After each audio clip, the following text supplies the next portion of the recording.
So let's talk a little bit about you personally then. Let's switch gears for a minute. So you said you told me off mic you became a rabbi and that was a recent development. Well, actually, becoming a rabbi wasn't a recent development, but I have most recently professionally served as a rabbi. Oh, okay. Gotcha. I've actually worn a number of hats. I served as an environmental attorney.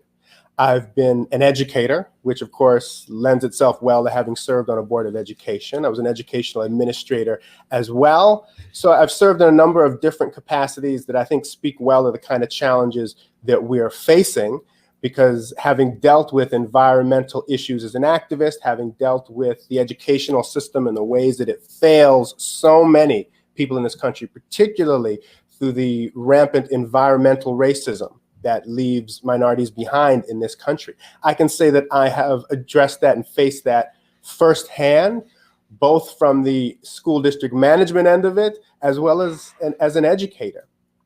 So let me ask you this. When you say environmental racism, because a lot of people, when you use that, they're just not even sure what that means exactly. And you really have to break it down, for a general person. So when you say environmental racism, what do you mean by that? I'm referring to the fact that there is this feeling amongst the rather greedy and self-interested corporations and corporate magnates, this feeling that they can pollute certain parts of this country, certain neighborhoods, certain cities, because no one cares about them because of the color of the skin of the people who live there. And Youngstown, Ohio is a perfect example of that. I have many colleagues in leadership in that community who were they were so dismayed and disappointed at the ways in which things were being done there that you'd never be able to get away with in other parts of the country. And I don't know how much you know about what's been going on in Youngstown in that area. The whole region is part of this fracking boom. And the result of that has caused earthquakes in places like Youngstown to a magnitude that never happened before. Now, minor earthquakes happen in various parts of this country, almost imperceptible to people. But these earthquakes were definitely perceptible, and they were unprecedented. And it was a direct result of the fracking happening in that area.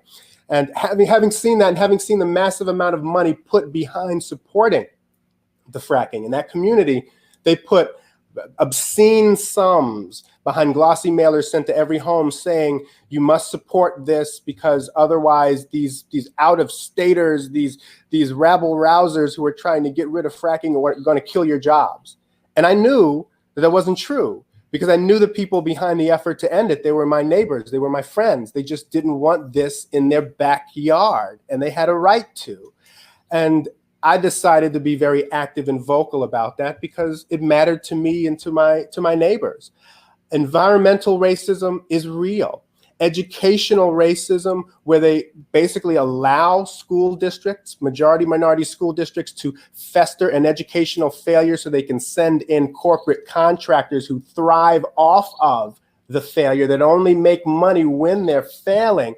This kind of a predatory circumstance is very real, and it happened to the district I served when they took away local control and instituted a pernicious state takeover for profit. Mm-hmm.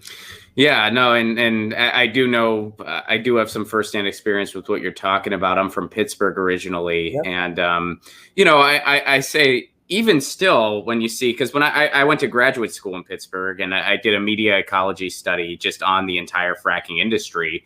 And because they've just bought up so many buildings, so many companies, so they've bought up the local media, you don't hear about the, when I did my study in 2011, you didn't hear about the 2,800 environmental violations they committed. And that's just skimming the surface. And even to this day, when you're driving from the Pittsburgh airport, whenever I fly in to visit my folks or whatever, because my family's still there, you'll see a sign sponsored by Range Resources against littering.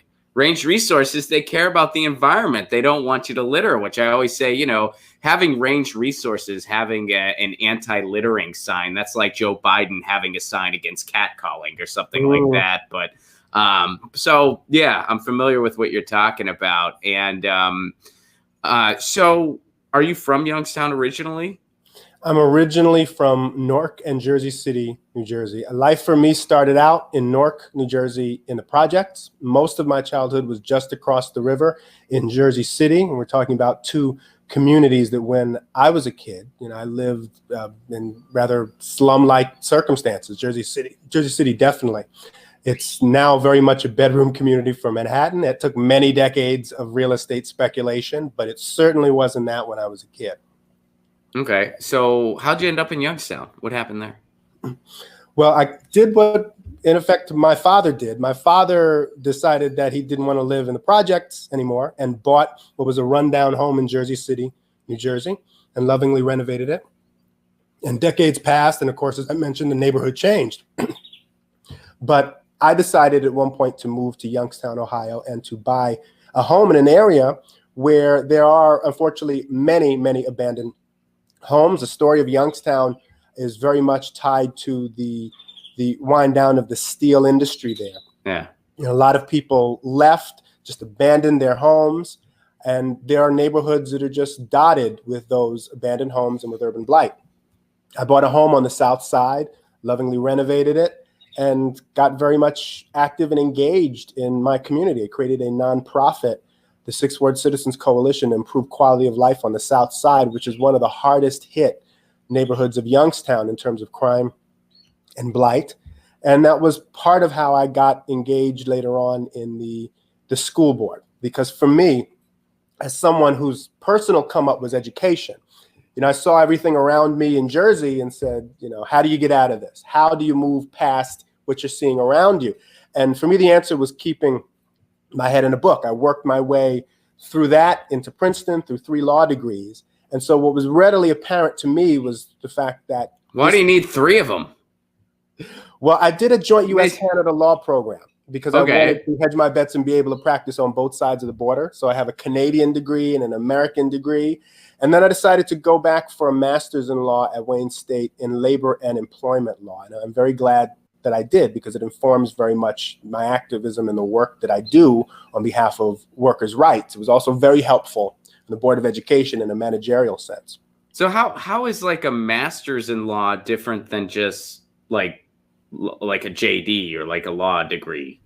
Yeah, it's a little bit tough to understand, because the JD, which is a doctorate, it is a professional doctorate. The next step above that is a master's. And most people think, what? That doesn't make any sense. So it's backwards compared to every other. I never knew that. I honestly never knew that. Well, it has to do with the fact that JD was originally an LLB, a Bachelor of Laws. And in some countries, it still is. In Canada, when I did the joint U.S.-Canada program, that's what it was. It was a Bachelor of Laws. They're moving to the JD system like us as well. Instead of being a Bachelor of Laws, it is a JD. Under the LLB system, Bachelor of Laws system, it makes sense that the next progression is a master's. And then beyond that would be a PhD in law or an SJD in law, which would be a genuine research doctorate, as distinguished from a professional doctorate like an MD, which is what a JD is. Dario, I think you're making all this up. No, I'm just kidding. No, I honestly, I never knew that. And I mean, hey, man, I've spent some time in the academy too. I got an MA and was thinking about going on for the PhD, decided not to. But yeah, I always thought it was just law school was law school. I didn't know there were like so many distinguishing things. All right, so you got your degrees. When did you decide to get involved with the Green Party? Well, I decided to get involved with the Green Party in 2018. In Ohio, you can't really change your party registration until the next primary. Laws differ from state to state. So I took a green ballot at that time, and that made me a member of the Ohio Green Party. And the impetus for that was just looking around and understanding that as much as I was devoted to this fight for education for all, for ending environmental hazards and environmental racism, such as fracking, the one-party town that I lived in, Youngstown, which was dominated by the Democratic Party, wasn't interested in addressing any of those issues to the benefit of Youngstown citizens. They had deeply entrenched corporate interest. And I found myself actively fighting them, eventually even suing the local Democratic Party. And oh, wow. What happened there? Oh, hey, there you are. We just lost you for a split second. Oh, okay. Glad to be back. Good to have you back. So you cut out when you said that the Democratic Party had a lot of corporate interests and you were fighting them there. Yes. So yes. So it made it very apparent to me just the texture, shape, and hue of the corporatist duopoly. The great thing about the Green Party is that the Green Party is not corporately co-opted. It doesn't accept corporate money. It's about people power.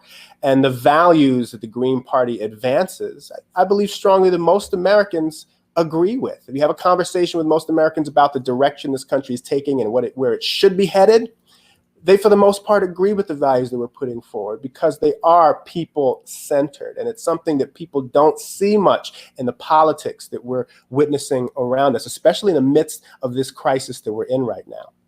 Well, I think in particular in the Youngstown area and in the Pittsburgh area, and I can speak more to Pittsburgh than I can for Youngstown. I mean, I don't know if you ever went to Mojo's, but I used to perform at Mojo's. I'm a stand-up, but I know that that area, it's very much like what's commonly described as just like blue dog Democrat, where it's just like, they want you to be for the working class, but if you want to kind of take it a step further and really talk about the environment and stuff like that, well, they get kind of scared because then it's like, people get worried that you're going to take jobs away or something like that. And I think the big challenge is to really just drive home the idea that it's like, no, this is about the working class and the jobs of the future. This is about the jobs that we need because the way that we've been doing things for all these years, it's not working anymore. Would you agree with that? I would say that particular slant on the focus on the issues, I think that's a bit more for the Youngstown area, a suburbanite perspective and point of view. I think if you're deep in the midst of the city of Youngstown proper, because a lot of people say that they're from Youngstown, but they may be from Boardman or Struthers or surrounding suburbs that experienced a bit of white flight in the past number of decades. If you're from, let's say, the south side of Youngstown, you have some serious and immediate pressing issues, like the fact that your kid goes to school and doesn't have any textbooks to take home because there are no materials. You have to deal with the fact that there is crime and blight all around you. You have to deal with the fact that you are festering in the midst of the environmental racism, smack dab in the middle of the city in many regards. And so, yes, jobs. Everyone is concerned about bringing jobs back, but there's also the side-eyed view from people in the city of Youngstown that, okay, this next project that you say you're bringing in that has brought in gifts and prizes for all of the local politicians but hasn't developed any jobs, what is that boondoggle about? They're tired of the trickery. They're tired of the fakery. They're tired of the illusory promises that really just line the pockets of local politicians and don't bring any benefit back to the area. And so, yes, you have blue-collar workers who work, for instance, at the local GM plant in Lordstown who are deeply worried about what happens next because they've lost their jobs. But the texture and the shape of their concerns isn't exactly the same as the concerns of, say, an African-American citizen in the city of Youngstown on the South Side. Because unfortunately, and this is what our campaign tries to bring home, the inequality affects different people, different groups differently. So there are multiple conversations and multiple facets to be had. The birds were really excited about that answer. They really, the birds really appreciated that one. Get your news on with Ron. Don't you want to know what's going on? We're getting our news on today. Get your news on with Ron. Don't you want to know what's going on? We're getting our news on today. Yeah, yeah, yeah. You can tweet me an article at Ron Placone. We'll go through it together and make it